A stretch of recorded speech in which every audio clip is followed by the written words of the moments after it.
All right, folks, it's good to see everybody here tonight.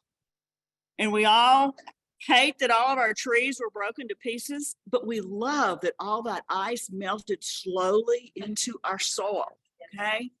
And that following soft rain that kind of helped it right on in. Just think positive, okay?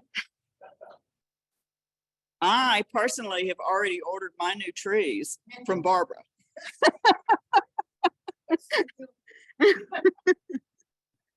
So, let me get this thing. It will not go away. I want to welcome everybody tonight. It's still not cooperating. All right. First slide up, and we can't see it in here because the floating meeting controls will not go away. Our field trips, got one coming up February the 26th. I have it on good authority that our members have already scouted it out, and you know, it's looking good. This is a place we haven't been to in a long time. They say we're not going all the way to the top. Are we forbidden from going all the way to the top? No. Okay. All right. March, we've got the Hidden Springs Plant Survey, big trip to San Antonio for Phil Hardberger Park, April 29th. And then I don't know if we're doing anything in June or July or not. That's not the, we are. Okay. I was gonna say, they're not the most fun months to be outside in Texas. So yeah, we'll see. Okay. All right. And then we've tentatively planned to go to the San Antonio Botanical Garden. You know that we gave a donation to Michael Eason's, the rare and endangered plant collection they're doing there. So we now have an invitation to come see us. So we'd like to take advantage of that, see what he's doing. Right. I have a floating meeting control that will not stay gone. I think that I'm covered for this by now as starting the meeting for the City of Georgetown Water Conservation Summit in the Hewlett Room here. You can sign up for that online. They mentioned our Facebook page and their Facebook page, and they just announced it. I'm speaking at 11 on native plants for drought tolerance, and then there are 2 more speakers after that. But anyway, it lasts until 2. I think that, well, they're way past the first 50 registrants, so you're not going to get whatever freebie the first 50 people were getting. So if you haven't registered yet. It's an Eventbrite thing, yes. And Pat put it on the blog. So if you go down through our blogs, not too far down, you'll find it, and it's got the link that takes you to it. All right. This one, is this filled out back there? Next month's meeting night, we have a duplicate thing going on here. We're going to be giving away plants at the STEAM night, and Mark's definitely going to be there. And Cindy Chrysler's definitely going to be there to help him. So I think I have a list for I'll need people. Barbara will have us some plugs that need to be bagged, and I'll just need some people to come over to the house. I have 3 people. Oh, good for that then. You're great. Wonderful. And Mark, if you think we need more than the 2 of you for handing out plants, it's going to be plugs. It won't be 4-inch like it was last year. I don't know. You were there last year. Don't remember? Slept since then? COVID brain? What? You know, something, mad cow. Okay. All right.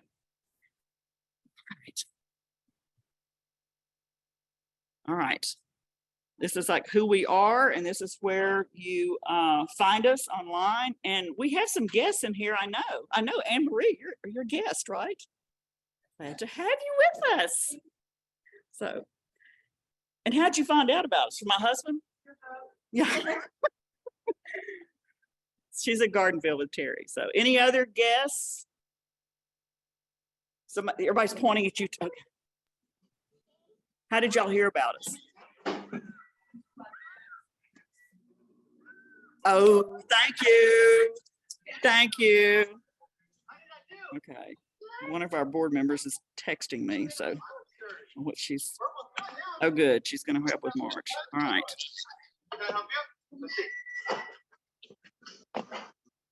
Vince Muscarella and Marie Privet from Corpus Christi, Nueces Master Gardeners.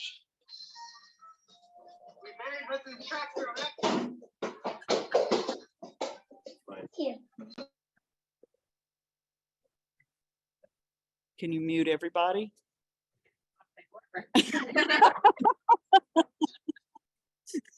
Okay, here's the big thing coming up April 1st. And if you're not signed up for work, or you want to, and Randy is back there, wave your hand, Randy. She is in charge. Nancy is our volunteer coordinator. Yeah, if you want job descriptions, ask Randy. And all right.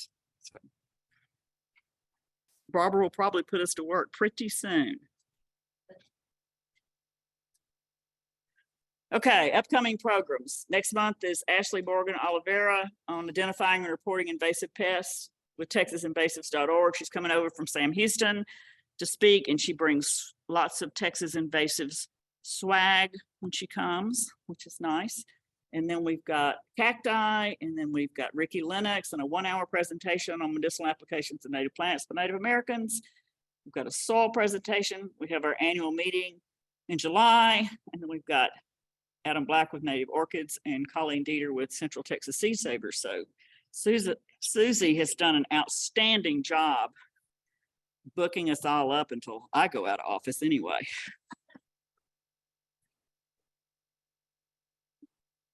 Okay, Barbara brought us Gamianita, which is one of our most drought tolerant plants there is. One we'll really be featuring in the summit and so forth. There's a flat of them back there. If you're a guest, you definitely get one first, okay?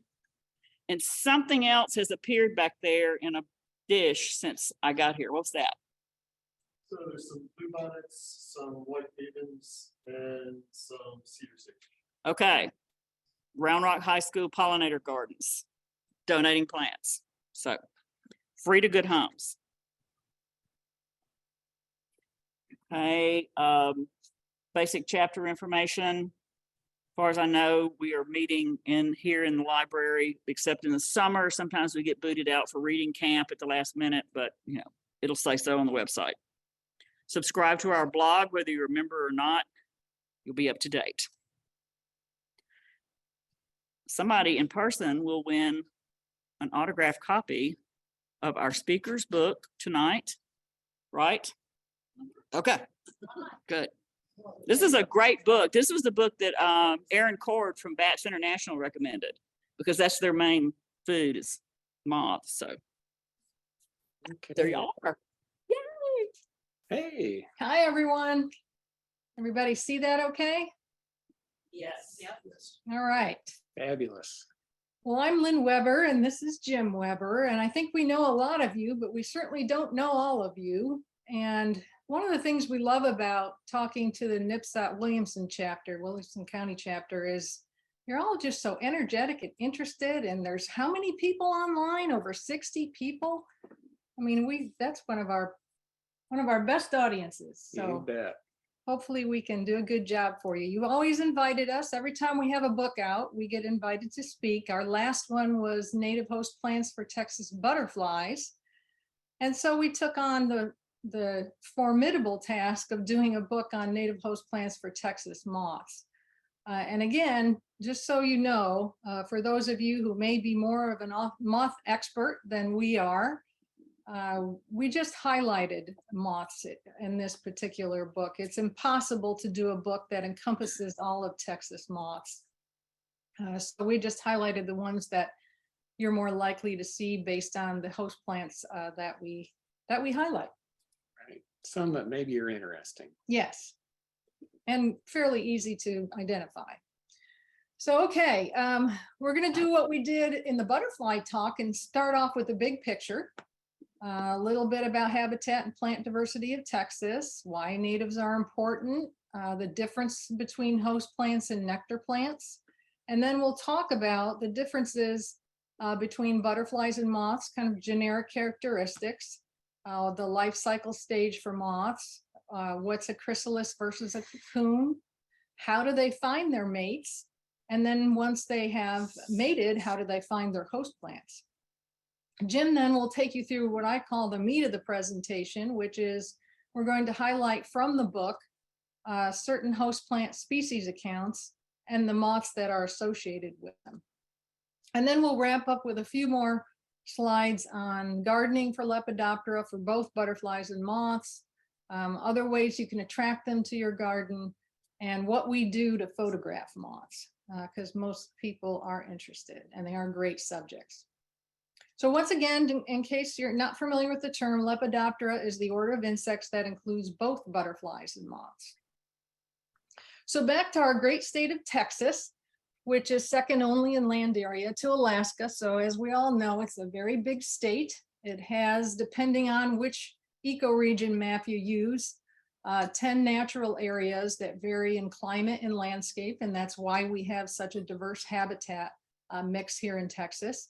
We also have a great topographic diversity. 91 mountain peaks are a mile or more high in the Trans-Pecos.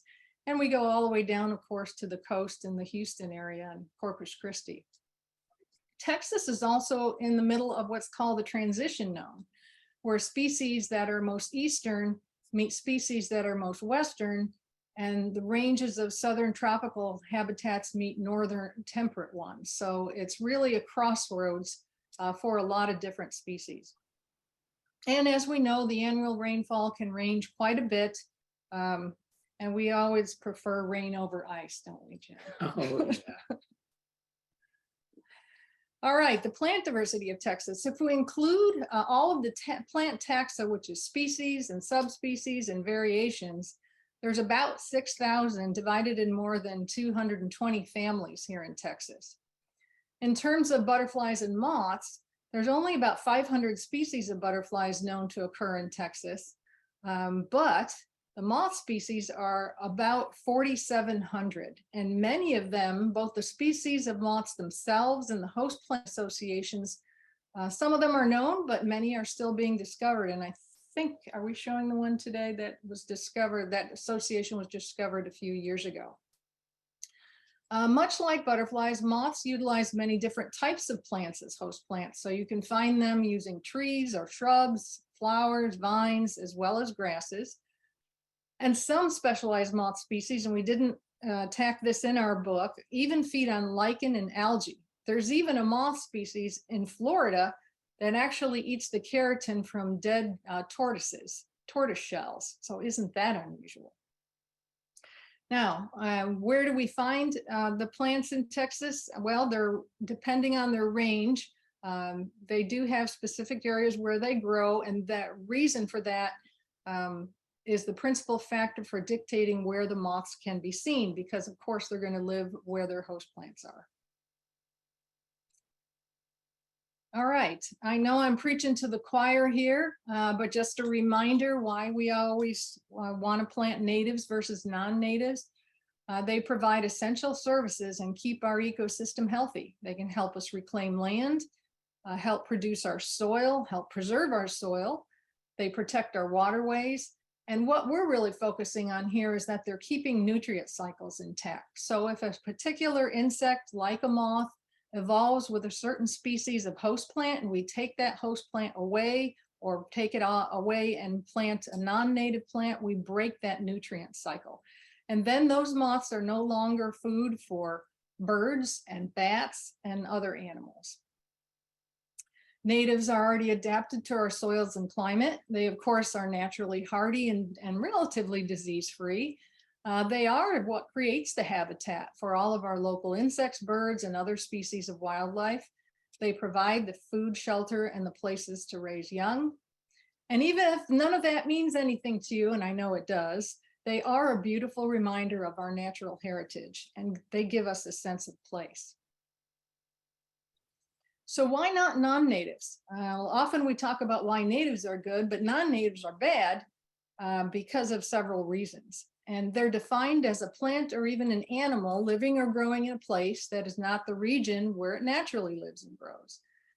The reason that they are not good is because they're frequently invasive. They often outcompete our native species. They produce copious amounts of seed. That seed can be easily transported. They can thrive on poor or disturbed soils. They often have more aggressive root systems. Sometimes they have an early growth season and they either leaf out or bud before other native plants, or even produce growth inhibiting chemicals that prevent our natives from growing.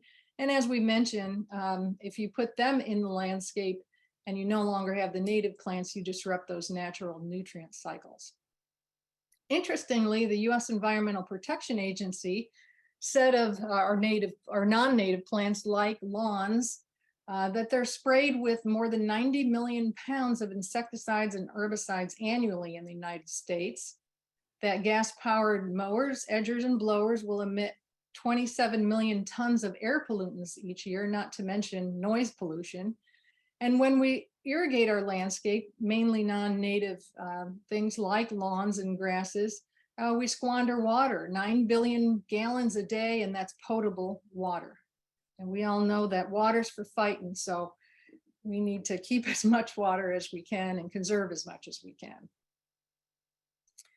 The other statistics I was able to find about decreased biodiversity when you have non-natives in your environment is that roughly 42% of endangered and threatened species are detrimentally affected by non-natives. And 18% of that 42% have become endangered or threatened because of a direct result of non-natives. If you look at the flow chart on the left, the best thing to do is to prevent any non-natives to get into our ecosystems. But regardless of that, once they are there and establish themselves, we can at least try to eradicate them, and that's still a good thing to try to do. But if we don't do that and they reproduce and spread, maybe we can contain them to certain areas. Otherwise, they will completely displace the natives and we will lose control over them, and they will dominate the ecosystem and they will maintain it that way, and it won't be any nativeness to it anymore. We've listed the top non-natives to avoid and to replace in your landscape if you have them. Not all of them are invasive, but many of them are. Speaking of invasive, if you look at the comic strip on the lower left, the two lady neighbors are saying, sure, it's still a bit of an invasive plant, but I haven't gotten any complaints from our neighbors. And you can see their neighbor's feet sticking out from underneath that particular vine. All right, so we know that natives are important and non-natives can be a real danger to our ecosystems. But when it comes to native plants, there is a difference between host plants and nectar plants. And many times when people are talking about gardens for wildlife, pollinators of all sorts, they talk more about nectar plants than they do host plants. Host plants are the ones that the female butterflies and moths will deposit their eggs on. These are the ones that provide the food for their caterpillars. Many butterfly and moth species require specific host plant species, although I'd say in general that most butterfly species are more specific to a plant like monarchs and milkweeds. And moth species, many of them are what's called Polophagus. I'll get to that in a minute, which means that they actually will eat several different types of host plant species. So then the nectar plants is what we are more familiar with, I think. And these are the plants that are the food sources for the adults. They usually prefer flowers that provide an ample nectar, and landing platforms are favored so they can rest while they're nectaring. The nectar source selection is much less specific than the host plant selection, and it's typically not the host plant, although there is a group of moths that generally do their entire life cycle, including when they're caterpillars and adults on the same plant. And we'll, I think, get to those today too. Okay. All right, some very general differences between butterflies and moths. The antennae are different. Butterflies generally have a small club at the end of their antenna, whereas the moths, their antennae are usually feathery or sawtooth or very thread-like without a club at the end. Butterflies often, but not always, hold their wings folded vertically over their abdomen or sometimes flat and wide open. Whereas moths often tend to fold their wings in a tent-like fashion, usually hiding their abdomen, although they too can open up flat, much like a butterfly. Butterflies are typically diurnal, but some are crepuscular, meaning they're active at dawn and dusk. Moths are typically nocturnal, but some of them are day flowers, and we have some examples of those today too. And then we'll get into the chrysalis and cocoon in the pupal stage and what the differences are there. And remember, moth species outnumber butterfly species by about 15-1. So there are many more still being discovered. In terms of the life cycle of Lepidoptera, both moths and butterflies are very similar until kind of the pupal stage. So eggs can be laid singly or in multiples, depending on the species, on the host plant. The larva or the caterpillar will hatch and begin to feed, and often the first thing they eat is the shell casing of the egg because it has a lot of protein. But they will use varying techniques. Some will eat leaves, some will eat buds or flowers, some will eat fruits. So it really depends on the plant and the particular moth or butterfly.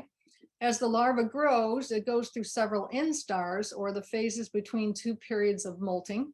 And usually it's about 5 instars on average per cycle.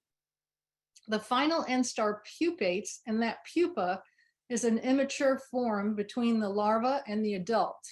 And it often protects itself by putting itself either in a cocoon underground, or if it's a moth, or in a chrysalis, and sometimes even in a root of a plant. And we'll show you an example of that for butterflies. The adults then emerge or close, and some species don't feed. In fact, most butterfly adults will nectar and feed, although not all. And most moth adults, many of them don't feed, although some of them do as adults. So the chrysalis and cocoon are a little bit different. Remember, it's the pupal stage between the last instar of the larva and the adult butterfly or moth.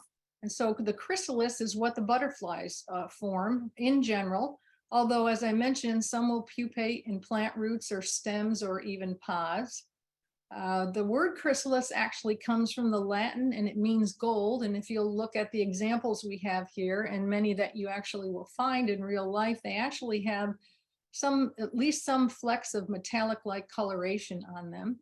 It's typically a hardened case, and it's often formed in the open and attached to a surface by a combination of a silken pad that the caterpillar spins, and then it hooks the tips of its abdomen into that pad and then forms the characteristic J shape that we see as a chrysalis.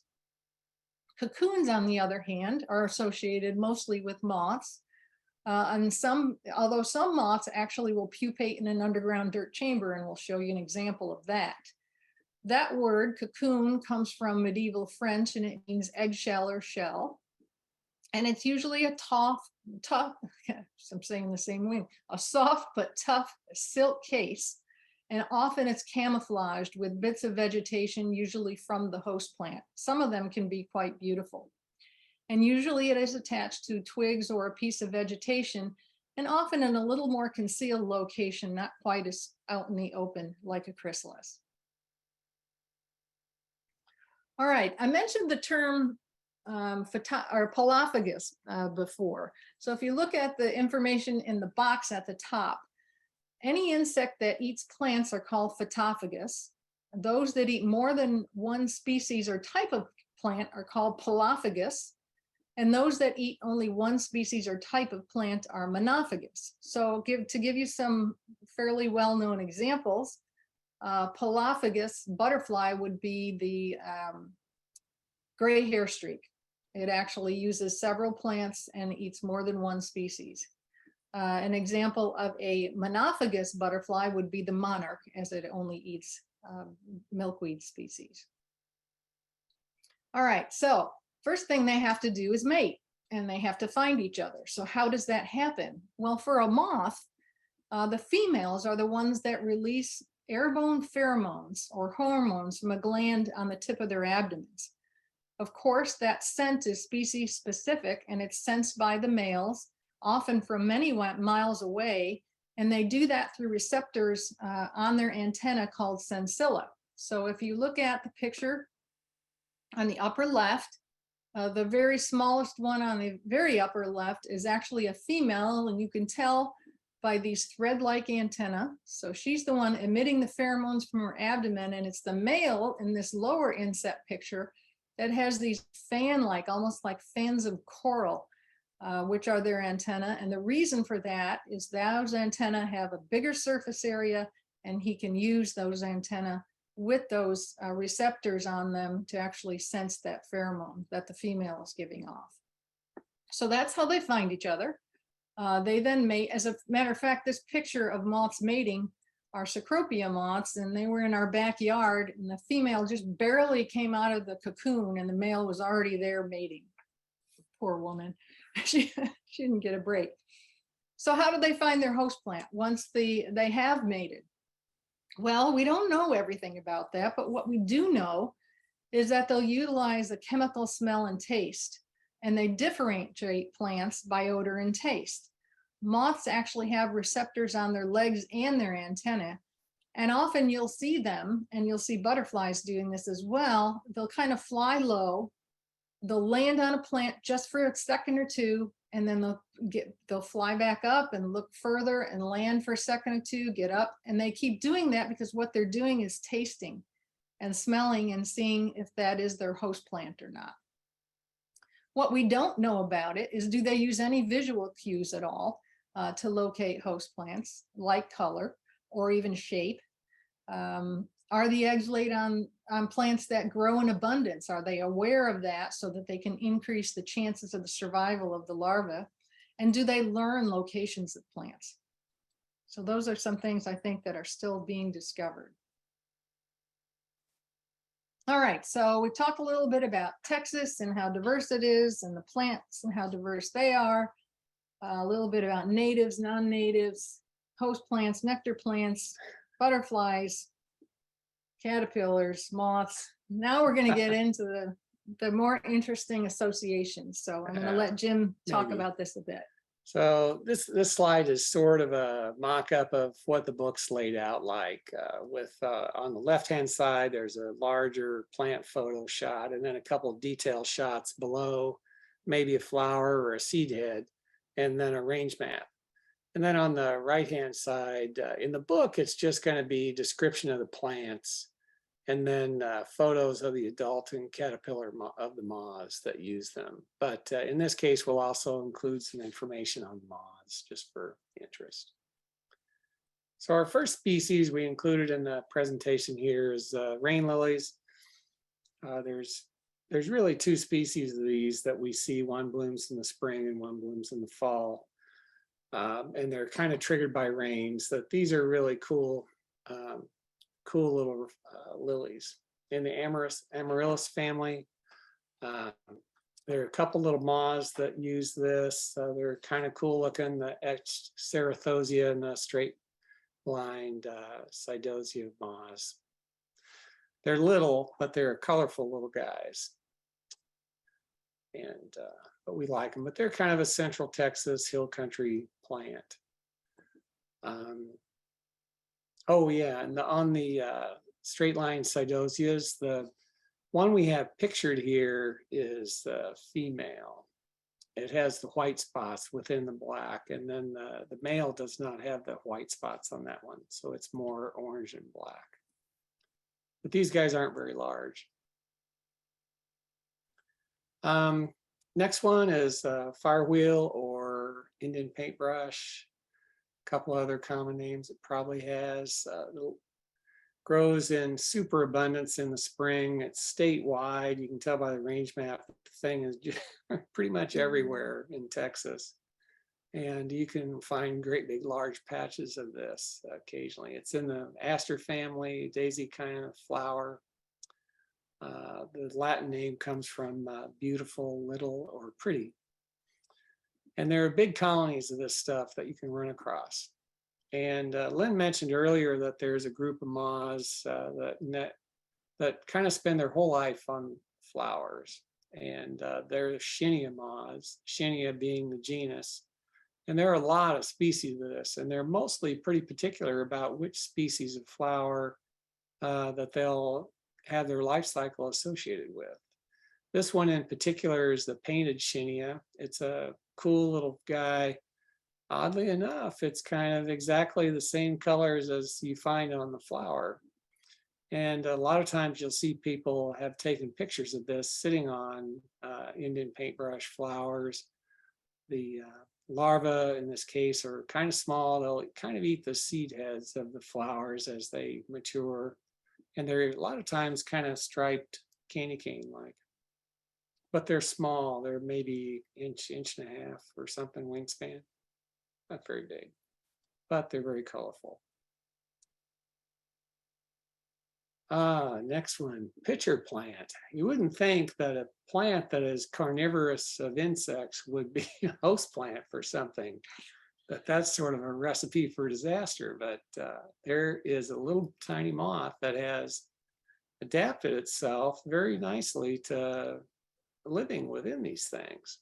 So this pitcher plant is in East Texas in the piney woods. It's a carnivorous plant, has this wrecked tubular kind of vessel that holds the digestive fluid in it. And a lot of times insects will fall down in there, get digested and feed the plant. Has big yellow floppy flowers that kind of hang down from these, and it's kind of a cool plant. But this little moth is kind of half pale yellow, half gray brown, and its little feet are specialized to cling to the sides of the slippery pitcher wall so it doesn't fall in. And it'll pop out at night.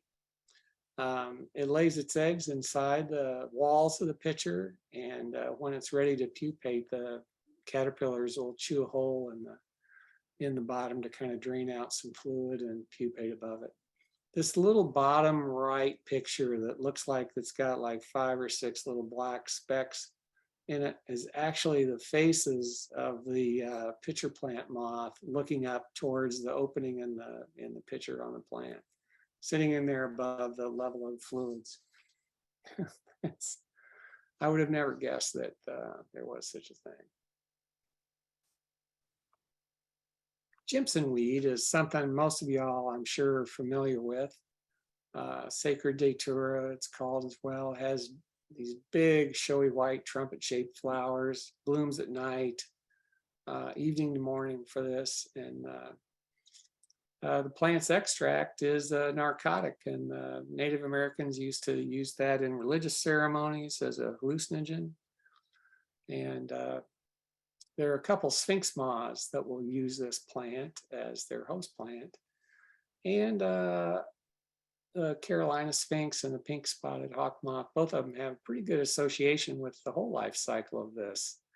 The Sphinx moth adults have very long proboscis so that they can go up to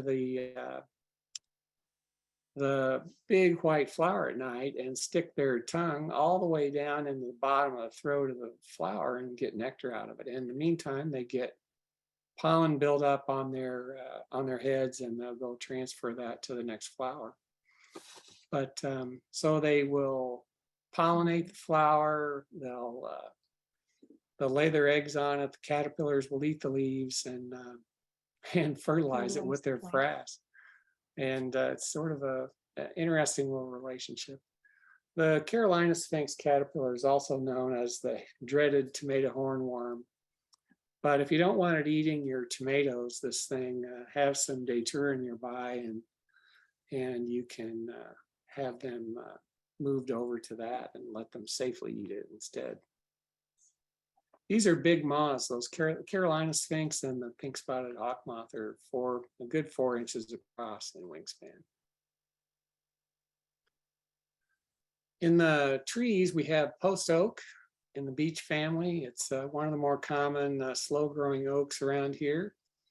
It's used in part for hardwood flooring and other things resistant to decay. The Polophagus silk moth and the scarlet underwing are 2 moths that utilize this. Oaks are very popular with Lepidoptera for host plants, so there are others that use this as well. But the Polophagus is one of the silk moths. The adults don't eat. They only last about a week or so. but they have these big caterpillars that look like little hot dogs. The scarlet underwing is it does eat as an adult, and it has very good camouflage. It'll sit on the bark of the tree with its wings folded over to hide its hind wing, and you would never find it. But when it flies, you can catch the bright colors of the hind wing. One of our favorites, of course, is sweet gum, just because of the moth association here, but it's the sandbur of the forest. So it has these really hard, prickly fruits that you don't want to step on barefoot. The infertile seeds of these things have high concentrations of shikimic acid, which is used in Tamiflu pharmaceutical. The Luna moth uses this. It's a spectacular thing, pale green with some purple edge at the leading edge of the wing and white body and long tails on the hind wing. They're pretty stunning little creatures.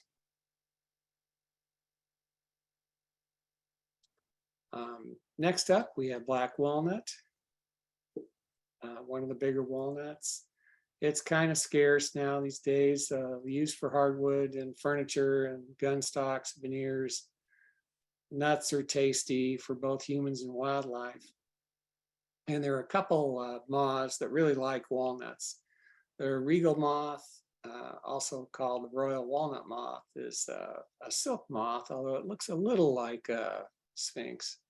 But it's a silk moth where the adult doesn't eat. But the caterpillar is known as the hickory horned devil just because of it's a big caterpillar and kind of spectacular looking. The walnut sphinx is another one that uses this, appropriately named. And its caterpillar has an interesting capability that if you were to pick it up, that it can actually hiss at you by forcing air out of the little spiracles along the body that it breathes through. And it's kind of startling. And if you want, you can go on YouTube and yeah, you can find examples videos of it. Pick one up and try it. One of our favorite trees in central Texas is the escarpment black cherry, one of the subspecies of black cherry that grows across the state. And it is a really great tree. It blooms, has these nice white racemes of flowers that bloom in the spring. It's got the little cherries that are nice, fruit for animals and birds to eat. Turns to yellow in the fall. It's just kind of a nice tree. Bark's interesting. Like I said, there's 3 different subspecies across the state on this, but escarpment black cherry is ours. We have a lot of them behind the house here in Austin. A couple different moths that use this. The small-eyed sphinx. Larvae feed at night to and generally avoid the newest leaves, which is kind of unusual for caterpillars. A lot of times they're more interested in fresh growth. And then the white furcula is kind of a cool little moth, and it's in the prominent family, but its caterpillar, which is in the lower right, has kind of a interesting capability. This at the top of that little picture is an sort of an extension of that it's flailing around because it's been scared, and it actually forces blood down into the last 2 prolegs along its body and extends them out like that, and it'll flail them around to try to scare a predator off. Just kind of different. Again, in the aster family, California bricklebush. This is a Transpacus and a little bit in the panhandle kind of thing. But we had to include this because this moth association is one of our favorite moths in Texas. This is an upright shrub, thickly branched, kind of woody at the base. These flowers aren't all that spectacular. They never really open up, but the Brickalia genus, they all kind of look like that, the flowers. And, but there is this northern giant flag moth uses this, and we have seen this out in Big Bend National Park several times. Flies generally late summer, early fall, and it is a spectacular 4-inch across tiger moth. It's the largest member of the tiger moth family in North America. It can eat other asters, but it really prefers the Brickalia to get the right chemical pheromones created. But it's a pretty cool plant. Oh, yeah, the male is the one at the bottom, actually, with the white hind wing, and the female is the more pretty one with the orange hind wings in this case. So a little sexual dimorphism in the species. Lynn kind of alluded to this earlier, desert Yaupon. It's another one of the little Yaupon kind of small leaf branching kind of gray bark things that there seems like there's a jillion of these little shrubs in Texas. But it puts out copious amounts of these fruits and has little tiny flowers and all. It kind of is a South Texas brush country kind of plant for the most part. But it's a drought tolerant thing, and the fruits are eaten by lots of different critters. But about 10 years ago, it was discovered and published that this was the host plant for the Texas wasp moth, which is another moth in the tiger moth family. But it was published in a journal in 2013. But these little wasp moths are really cool. They do look a lot like a wasp. And in fact, this past fall, late fall, there was a fairly good concentration of them around Austin. I know we saw several of them at the Wildflower Center, and they kind of have good years and bad years. But this past year seemed like to be like a good year for them around here. And the little extra flange tips to their hind legs makes them look like they're wearing cowboy boots, kind of. Which I kind of like. Black brush acacia is in the pea family. It is also kind of a South Texas brush country plant, and has a great moth that uses it. One of them, the black witch moth, which is a very large moth. You might see it at your porch light and think it's a bat. It's a 6-inch long wingspan or so, dark moth.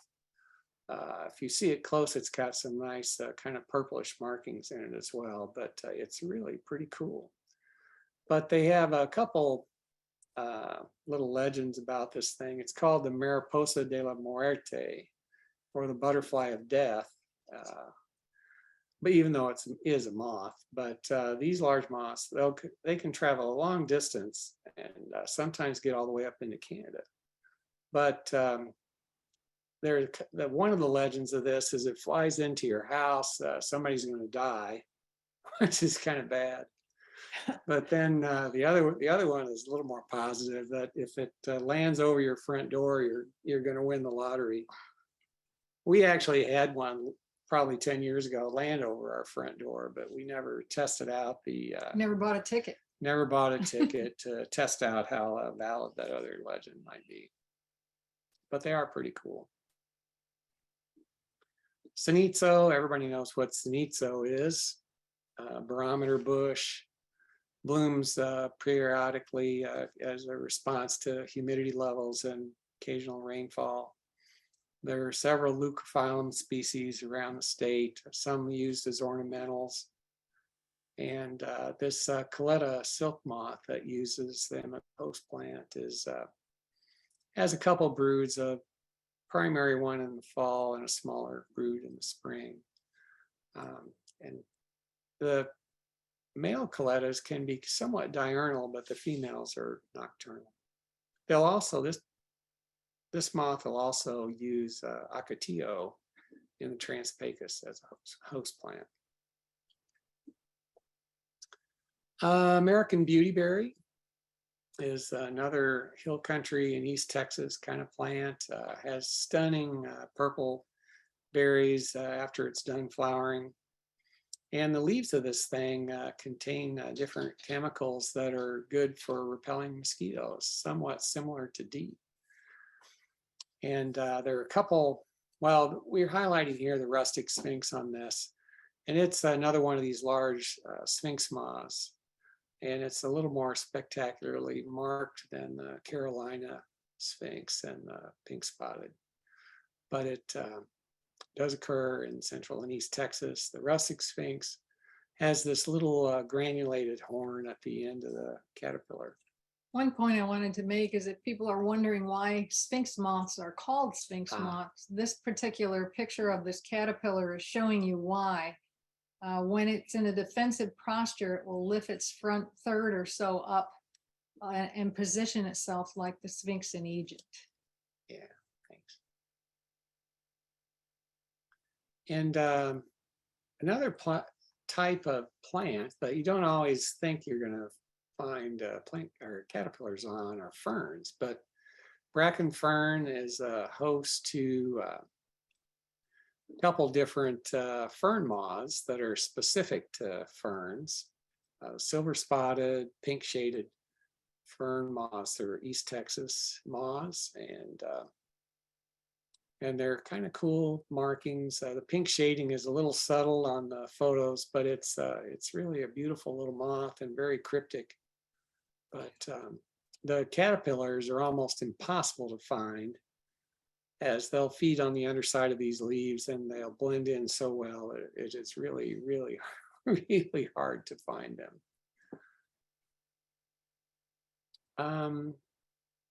Cowlich vine and the grape family has a couple of beautiful moths that use that. Grapes are another family of plants that are pretty popular with moth caterpillars. It's also called sorrel vine due to the color of the stems of the thing. And possum grape for small little fruits that come on to this thing in the fall. Wilson's wood nymph and the gaudy sphinx use this. Wilson's wood nymph caterpillars we have found around town here in the fall, and they're kind of a cool looking thing. They have some little antenna-like projections on them that are distinctive. And the moth looks a little bit more as kind of a bird dropping mimic. The gaudy sphinx is appropriately named. That is kind of a rare sphinx, but occasionally you'll see one in Austin and College Station. There was one a year or two ago, and they are stunning. Winter grape is kind of a common grapevine in the state of Texas. It's distinguished from Mustang grape with its smaller fruits, and it has the back of its leaf is more of a smooth green surface rather than the white kind of pubescence that's on Mustang grape. Vine sphinx and eight-spotted forester moth are a couple of species that use this. Vine sphinx we'll talk a little bit more about on the next page. But the eight-spotted forester moth is one of the diurnal moths that you may see nectaring on Mexican plum blossoms here before too long. But the vine sphinx is one of these guys that will pupate in an earthen burrow underground. So rather than forming a cocoon that's maybe attached to a branch in a tree or on the vine. So the eggs laid on the leaf or a tendril, caterpillar will eat the green stuff of the vine, and then when it's after it's had its last molt, it'll go off looking for a nice place to dig a hole in the ground. So the middle picture there shows the pupa in its nice little sleeping chamber. And then as it emerges, it'll transform, it'll close from the pupa, crawl up out of the hole, and then it'll go hang out for a while to let its wings firm up before it takes off. It's kind of a cool process. But that's the species accounts, and then I'll let Lynn go back, talk a little bit about gardening and a few other things. All right, let me wrap up a few topics here. We just thought we'd put in one slide here, things to consider if you're starting your garden for Lepidoptera. Many of these things apply to just a wildlife garden in general or a native plant garden in general. Of course, plant the natives. Those are the true hosts, and in general, they require less work by us. Don't use pesticides, of course. I don't care what they say, even just spraying your yard for mosquitoes is an equal opportunity killer. Use drip irrigation to try and be water efficient. And once you do that, you shouldn't need to water these plants once they get established very often.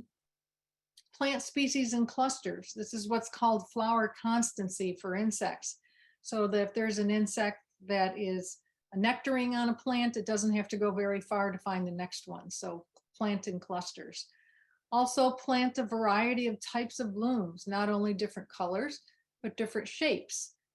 Things that bloom sequentially, meaning you'll have something blooming in the spring, summer, and fall. And don't forget those night bloomers for the moths, things like the Jimson weed or things like Berlander's trumpets that bloom at night. Don't forget to include both nectar plants and host plants so you can feed these insects at every stage of their life. And plan for density. This kind of goes along with planting species in clusters. It'll help suppress the growth of unwanted species. And of course, put similar plants together that have similar needs like sunshade, water, soil, or varying heights. And embrace imperfection, because the less you do, the more it actually benefits wildlife. And that's really what I want to talk about here in terms of maintenance. Try to fuss as little as possible. As humans, we're always raking, blowing, cutting, pruning, digging, working the soil. And if you do that, and if you think back on how we've described how some of these insects have their life cycles, you can easily damage what you work so hard to attract. Many of the pupa overwinter in leaf litter and soil and brush piles or on twigs that you have yet to cut down. Leave the leaves, as many as you can. I know that that isn't always fire-wise, but if you can leave them in a large circular area under trees or use them as mulch under shrubs and other bushes, or in just an area of your yard that you keep a little more wild between groups of plants, it's really important. And do a careful cutback. For example, so many people cut back November, December, etc. As we have seen, February really is our coldest month of the year. And if you cut things back to the root ball, you have a better chance of the freezes killing it than if you just leave it until late February and wait then to cut it back. And if you do that, you'll also be leaving seed heads and other structures like hollow stems for bees, solitary bees to create nests. Gardening for Lepidoptera in terms of native plant sources, you all are very familiar with this here in our area. We are very fortunate to have the Lady Bird Johnson Wildflower Center, wonderful local interest groups like yourselves, the Master Gardeners, Master Naturalists. If you haven't ever ordered or visited Native American Seed, it's a wonderful place in Junction, Texas.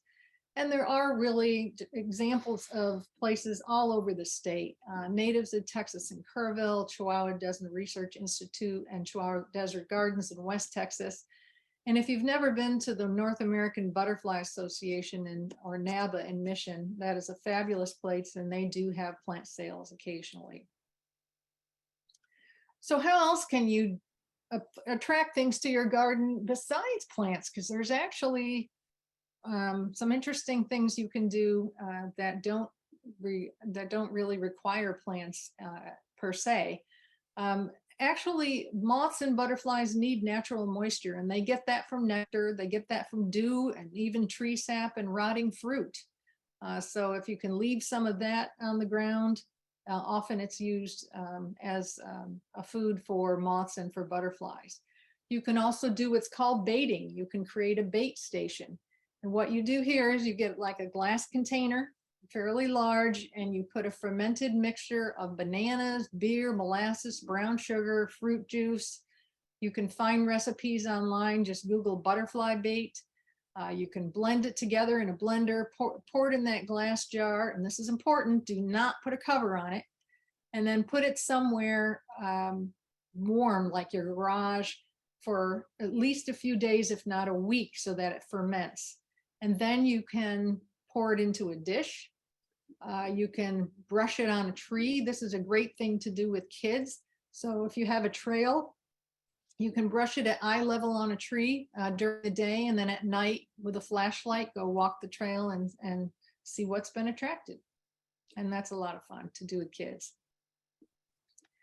You can blacklight to see what's in your yard or to try and attract things to your yard.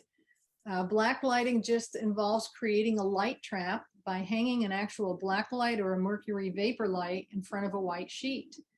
Moths are what's called positively phototactic, which means that they are attracted to certain wavelengths of light. We actually use both a black light and a mercury vapor light, because then we cover more wavelengths of light and can attract several things. One tip on doing that, though, we do it on our back porch. And the reason is a lot of the good moths, or the interesting ones, don't come till about between midnight and 4 or 5 in the morning. So we usually leave it on, turn it on at dusk, leave it on all night, and then get up periodically to check. As you can see, our 2 cats, Sam and Jessie, do like to help, but they are indoor only cats, and this Cecropia moth is on one of our screens in our back porch. We also rear some cocoons. We don't actually spend the time to actually get caterpillars and keep feeding them until they pupate, but we will either gather in the wild or buy from reputable sources moth cocoons that we then put in empty, clean, new Chinese food containers. We put them in the crisper drawer of our refrigerator to simulate winter. In early March, we take them out and then we put them in screen cages, either in leaf litter, or we'll wire them to a twig or a branch in the cage. And when they emerge or are closed, we'll then put them in a smaller container and put them back in the refrigerator to slow down their metabolism. And then we will take them out and photograph them. And once we photograph them, we'll then release them back to the wild. So we'll show you a little bit about what equipment we use to do that. The picture on the left, this is an Io moth, another type of silk moth. But the picture on the left was one I took on the back porch. It's a stucco wall. And if I look at it, I think, well, you know, the stucco wall is kind of shiny. It's an artificial surface. The moth itself the colors look a little muddy. There's shadow behind the antenna and behind the wings.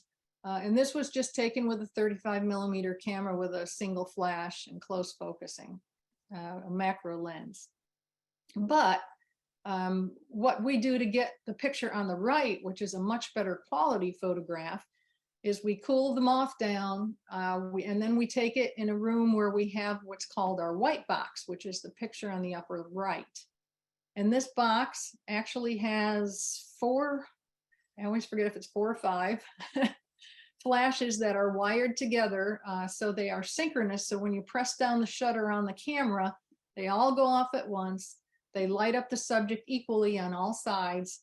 And you can put a background to it. So you can see there's a black velvet background there to simulate nighttime. And then we have what's called a plamp, which is just a clamp with a very bendable reach. And it's got a clip at the end where you can put a stick or a piece of bark or some other substrate that you want to place your moth on. And so the resulting picture, I think you would agree, is a much better quality than the one taken in situ. And I'm going to finish up by showing you 5 or 6 photos of moths we have taken pictures of in the white box. This is a Cecropia moth, and the inset shows you the size of these silk moths. That's my hand holding it. Pretty beautiful. There's also Prometheus silk moth, the Polophagus moth that Jim mentioned earlier. the regal moth or the royal walnut moth. And this was taken in the white box with no background. So it's just a white background, plain white background. The Coletta silk moth, the one that uses Sanita. The Forbes silk moth, and this is a rare moth in South Texas. And those 4 kind of triangular pale green windows are literally windows. They're translucent. It's really a gorgeous moth and big. The Rocky Mountain Agapima, which is in West Texas. The imperial moth here in Central Texas.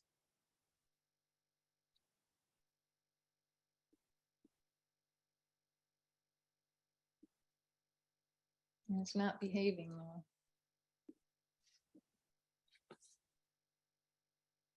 I had one more, I thought. Oh, hold on. You may have, hold on. Our keyboard went asleep. Maybe our keyboard died. Well, we had one more and it was going to be the Luna moth. Let's see. Before that Oh, let's try there. There we go. Yeah. We'll use the mouse instead. And that was taken on a piece of bark from an escarpment black cherry tree that we had. So that's it. You can find our books at our publisher, Tamu Press, online, just about everywhere, local bookstores. If you'd like to contact us, you can email us at naturewatch@austin.rr.com. We have a blog at naturewatchaustin.blogspot.com.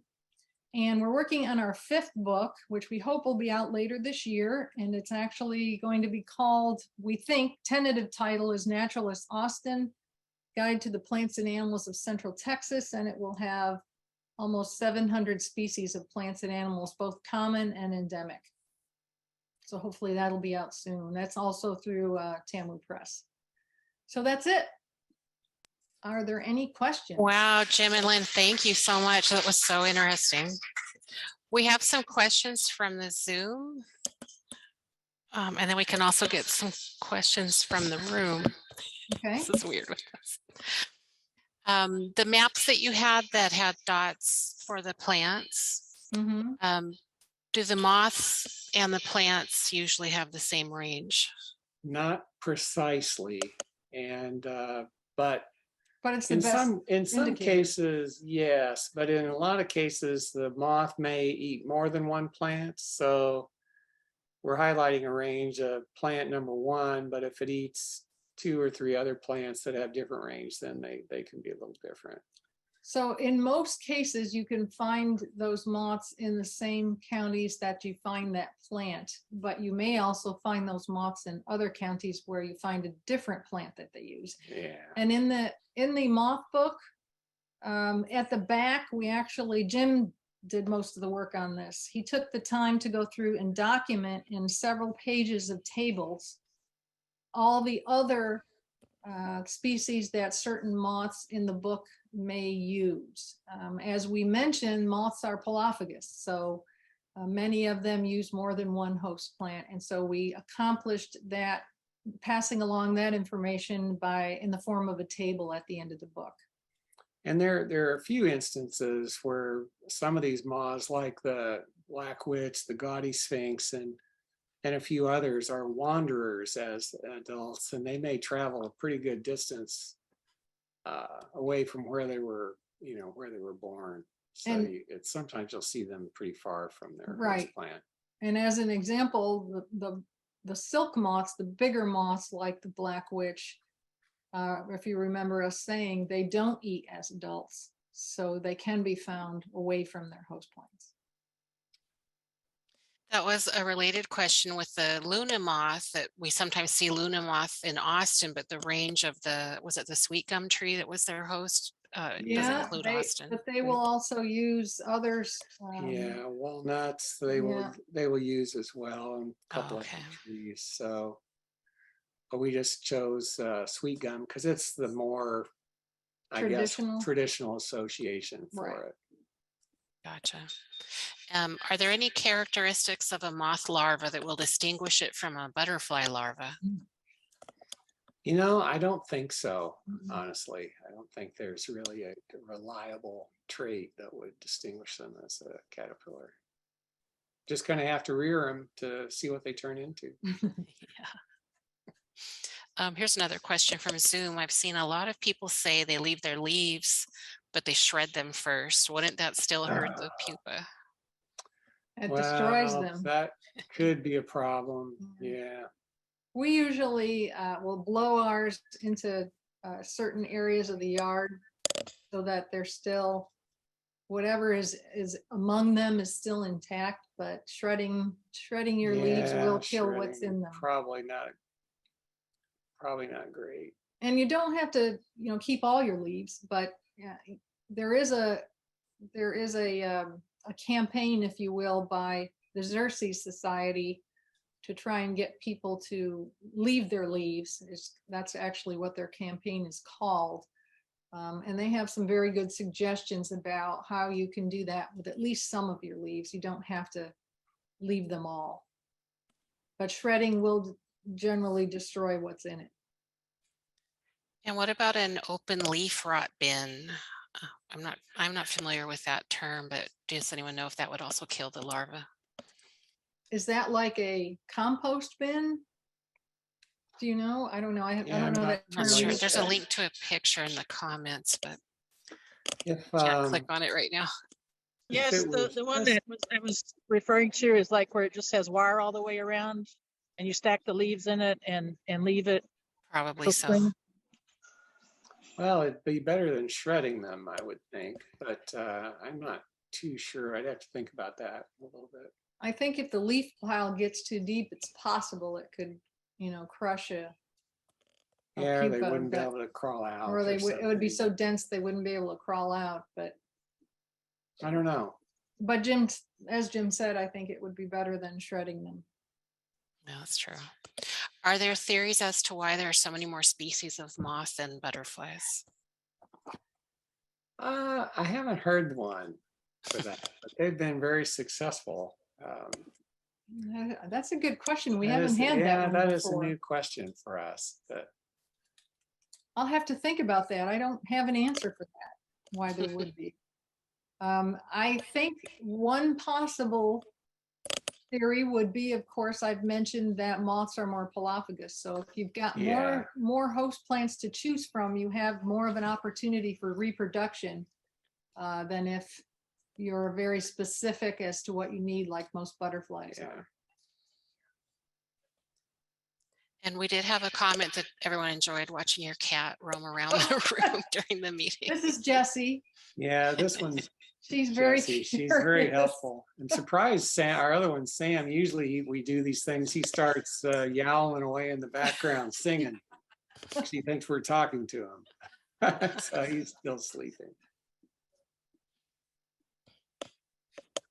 Okay, I think that's all the questions on the Zoom.